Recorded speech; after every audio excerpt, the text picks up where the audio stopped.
Life will pitch you problems, challenges, opportunities, and you've got to find ways to manage those and do well with them. And one of the most powerful tools I found is the tool of vocal exploring. I learned it when Uncle Peter came to visit, and he had reached that point in life that in his 40s he was finished with dating and was ready now to find the one and look for her. So as he said it to me, you know, when I try too hard, I look too eager and too interested, and that repels them. If I back it down to the other side, then I don't look interested enough, I look disinterested. But I just wish I could find that balance point in the middle.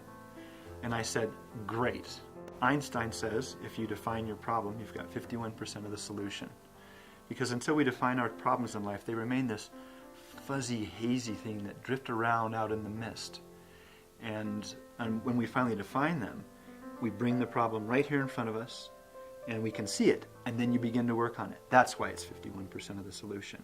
And he had done that. He'd defined his problem. So I said, fantastic. Now that you've defined it, I'm going to go in and get us some beer, and then I'll come back out, and you think about it while I'm gone.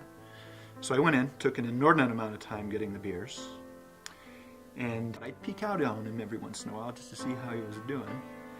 And he was doing fine, so I stayed in there longer. Finally, I went back out and I said, okay, how'd it go? He said, I thought about it for about a minute. And then I realized that my car that I got fixed before I left had the same problem back, and not only that, it had another problem on top of it. So when I go back to the auto repair shop, I've got to fix two things now. Then I started thinking about the graduate course that I had to teach that night when I got back, because he's a professor at USC. And he said, after that, I was gone and never thought about it again. I said, okay, great. I'm going to ask you to rephrase your question one more time, and then I'm going to only do one thing different, and that is I'm just going to sit here in front of you. So I said, what's your problem? He said, well, I just don't want to look too eager, and I don't want to look too interested. I wish I could find the balance point in the middle.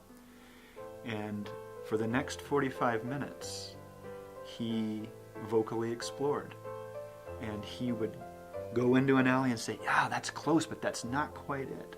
And then he'd back out of the alley, go into the next alley, and he'd say, that's closer, but that's not quite it either. Back out of the alley. And so in and out of these alleys, going in and backing out of the alley, and being given the permission to back out of the alley, I stumbled onto the concept of boda, which is back out of the alley. When you let someone vocally explore and they have permission to go into an alley and say, nah, that's not right. Now that I put words on it, those words are wrong, and I don't really believe that, or I don't really feel that. That permission liberated him to totally vocally explore. And in those 45 minutes, he had so many breakthroughs, he had some ahas, little epiphanies, and I suddenly understood the nature and power of vocal exploring.